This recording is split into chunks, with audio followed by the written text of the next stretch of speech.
Éric Bouchard, mon invité aujourd'hui, il vient nous parler de son livre et de ce qu'il a vécu et aussi de ses projets, parce qu'il y a plusieurs projets. Qui est Éric Bouchard? Je vous le présente dans quelques instants.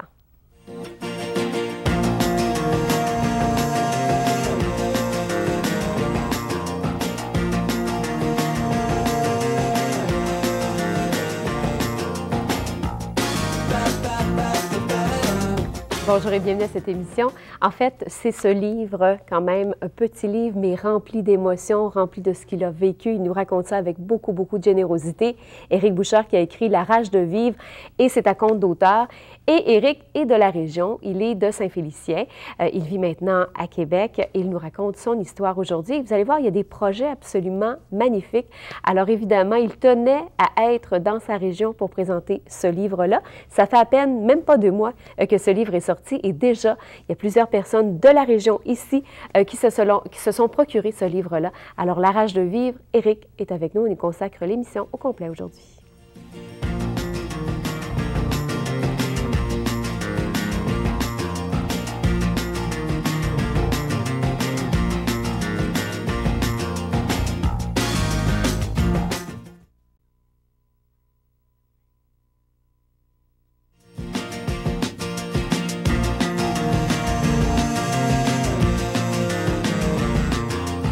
C'est un grand plaisir pour moi de le rencontrer, d'autant plus qu'il est chez lui, il est de la région. Et je pense que c'est important pour Éric Bouchard de venir justement visiter les médias, venir rencontrer les gens ici pour parler évidemment de ce livre-là. Bonjour Éric. Bonjour. Bienvenue. Merci. De Saint-Félicien. Hein? C'est ça, originaire de Saint-Félicien. Oui. J'ai passé mon enfance et une bonne partie de ma vie là-bas. Ensuite de ça, je me suis expatrié à Québec. Là. Éric, le livre, quand même, on parle d'une centaine de pages, à peu près, 112, 113 pages. Et là-dedans, il y a évidemment cette histoire que tu racontes. Pourquoi tu as décidé? Parce que je pense qu'il y a un but bien précis à la vente de ce livre-là. Il y a un projet un peu, on dirait un petit peu complètement fou, mais qui peut peut-être se réaliser, se concrétiser prochainement. Bien oui, évidemment. Surtout quand j'ai la chance là, de faire les médias, des fois susciter l'intérêt des gens qui veulent investir. C'est mon projet, dans le fond, c'est de créer une auberge en Floride pour les personnes handicapées. Malheureusement, il n'y a pas de lieu de la sorte qui existe là-bas. Puis on ne se le cachera pas, la demande est là, parce que les personnes en fauteuil roulant l'hiver, c'est très problématique. C'est ça, il y a beaucoup de personnes en fauteuil roulant ici qui s'en vont justement où il fait plus beau l'hiver parce que c'est carrément presque impossible de se déplacer plus. C'est très difficile, effectivement. Il y en a malheureusement qui ne peuvent pas parce qu'ils ne réussissent pas à trouver des lieux qui sont accessibles ou des gens pour les aider, pour prendre soin d'eux. C'est pour ça qu'avec l'auberge là-bas, ça pourrait aider. Exactement. Donc ça, c'est un rêve que tu as de construire une auberge avec justement de l'aide, des gens, tout adéquat pour les personnes. C'est ça, exactement. Fait que les gens arrivent là, ils n'ont aucun souci. Les lieux sont parfaitement accessibles. Il y a des gens pour prendre soin d'eux. Fait que c'est un beau projet, puis j'espère avoir cette belle visibilité-là, puis peut-être des gens qui vont croire en ça. Ben oui. Fait que je les invite à me contacter. La rage de vivre. C'est carrément ça, parce que évidemment, il y a cet accident qui t'a rendu quadraplégique. C'est ça, oui. En 1991. Exactement. À l'âge de 17 ans. Oui. Et bien sûr, il y a eu des années très difficiles. Donc, toi, tu as connu, qu'est-ce que c'est, des moments où il y a c'est quoi, c'est la vie, on choisit la vie ou on choisit la mort? C'est carrément inévitablement, difficile. là, on se rend jusqu'à devoir décider, là, parce que là, c'était une longue descente aux enfers. Je ne croyais pas que je pourrais, là, malgré tout, faire ma vie, là, paralysé de la sorte et confiné dans un fauteuil roulant. Parce que tu avais des rêves? Tu voulais devenir policier? Effectivement, c'est ça. Je voulais être policier avant mon accident. Puis là, ça venait là, de s'effondrer comme un château de cartes. Là. Ça devenait plus possible. Mais à un moment donné, Éric, tu racontes dans le livre que quand on dit la rage de vivre, l'espoir et que l'être humain est capable d'aller défoncer n'importe quelle porte, tu as vu cette force-là à un moment donné? C'est que la vie est plus forte que tout? Oui, effectivement. J'ai été envahi par cette énergie-là. C'est une énergie là, qui m'a permis là, de pouvoir combattre puis relever les défis là, un après un. Parce qu'il s'en est dressé là, une multitude, là, on ne se le cachera pas. D'ailleurs, tu dis, moi, je suis un gars de défi, j'en ai eu tout un. Oui, ça a été un défi assez difficile, colossal à relever, mais j'ai réussi à le relever. Aujourd'hui, j'en suis bien satisfait, mais c'est ce qui me nourrit encore. Je me fixe des objectifs, des buts, des comme rêves ce à atteindre. projet d'auberge. Et Éric, je dois vous le dire, est maintenant quand même travaille à la GRC, dans le monde quand même policier, pas trop loin, et procureur de la Couronne, c'est ça? Oui, c'est ça, procureur de la Couronne au fédéral. Plus spécifiquement, le service des poursuites pénales du Canada. Je travaille dans une section là, qui enquête sur le crime organisé, la confiscation des biens là, criminellement obtenus. Éric, j'avais lu un passage justement dans le livre qui disait, quand je suis arrivée justement dans mon milieu de travail, j'ai fait du bien autour de moi, il y avait moins d'absentéisme, les gens s'accrochaient à dire, regarde, moi aussi je suis capable de relever des défis. Est-ce que tu as constaté ça, toi? Oui, bien c'est ce qu'on m'a fait prendre conscience, parce que moi, je ne l'avais pas vraiment vu, là, mais c'est ce qu'on m'a dit, c'est ce qui a été rapporté. Fait que dans le fond, là, je lançais quand même là, un message de ténacité puis tout ça. Le petit gars qui est paralysé des 4 membres puis qui se lève le matin, tous les matins pour aller gagner son pain puis aller travailler. Pour moi, c'était une source de valorisation puis de motivation. Puis je dégageais là, un message là, comme ça, là, de ne pas lâcher puis de se prendre en main puis de foncer malgré là, tous les obstacles. Parce que si on ne se le cachera pas, là, en arrivant au bureau, là, déjà, là, il y a plusieurs heures qui se sont écoulées dans ma journée pour pouvoir me préparer, puis m'organiser, puis faire tout le...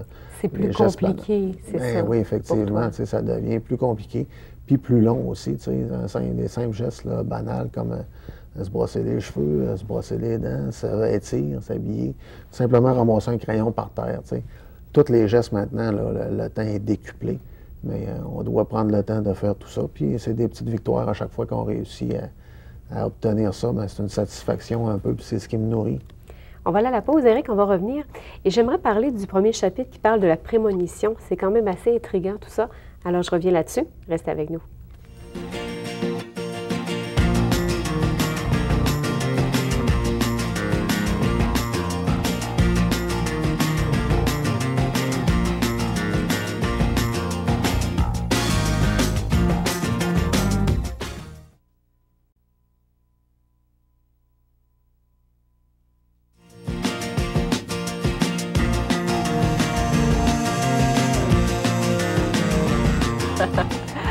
Ah, c'est bon ce qu'Éric est en train de me dire. Les bleuets, la solidarité. 70 des gens du lac qui ont acheté le livre.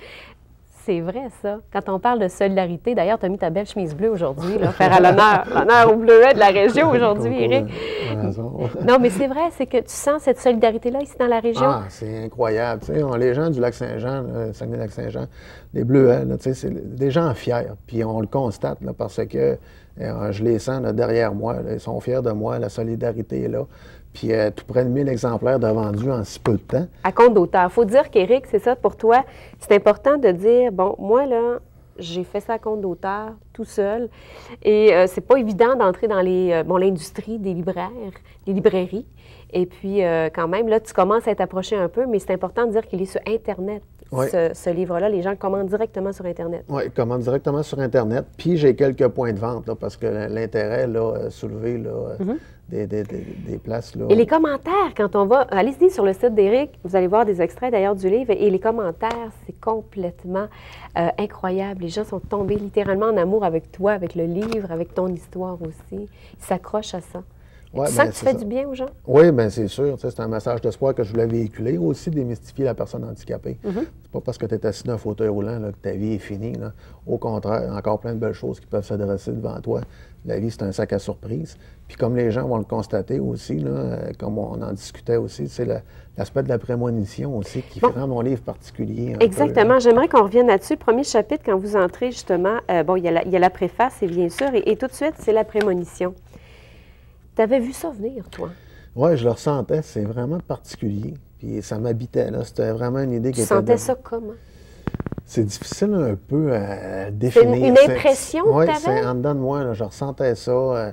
Je posais des gestes. Des fois, là, je discutais avec des gens, puis je leur disais, écoutez, là, éventuellement, là, je ne sais pas pourquoi, mais j'ai la ferme impression que je vais me retrouver en fauteuil roulant.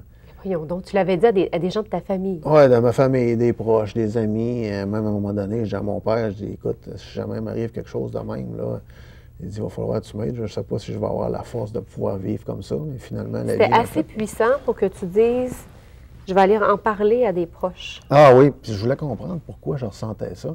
Je voyais des gens en fauteuil roulant, entre autres, là, justement, dans le premier chapitre là, qui parle de prémonition, une personne quadraplégique qui vient faire une conférence là, au séminaire, à l'endroit où j'étais. Puis j'ai été foudroyé là, quand je l'ai vu, parce que je me voyais comme un peu à sa place. Puis en sortant de la salle de conférence, j'avais prévenu le père supérieur. J'ai dit, regarde, j'ai dit, et probablement que l'année prochaine, là, je vais être dans le même état que cette personne-là, ou peut-être même pire. J'ai dit, ils ne comprenaient pas. En dedans de moi, je ressentais ça. C'est assez particulier. J'en traite abondamment dans mon livre. C'est peut-être un cinquième du livre là, qui traite de ça, parce que c'est vraiment quelque chose de peu banal et de particulier. Puis c'est ce qui rend c'est ce qui accroche le lecteur. Est-ce que ça t'est arrivé, Éric, de rencontrer d'autres personnes qui, dans la même situation que toi, avaient eu ce genre de prémonition? Non. C'est drôle. Je ne sais pas pourquoi là, que j'ai été soufflé par ça, mais moi, c'était omniprésent. C'est sûr que... Et je ne me l'explique pas encore aujourd'hui, mais ça a été quelque chose de très particulier et difficile à vivre. Et ça y va par court chapitre comme ça, évidemment, la prémonition, l'inévitable, la fin du cauchemar, la réadaptation. Donc, on suit évidemment tout ça. Éric, j'aurais vraiment passé encore beaucoup de temps avec toi. C'est déjà terminé. Merci beaucoup. Le livre La rage de vivre sur Internet, peut-être à un moment donné en librairie. Merci. Bonne chance pour ton projet. Hey, merci beaucoup. Bye bye.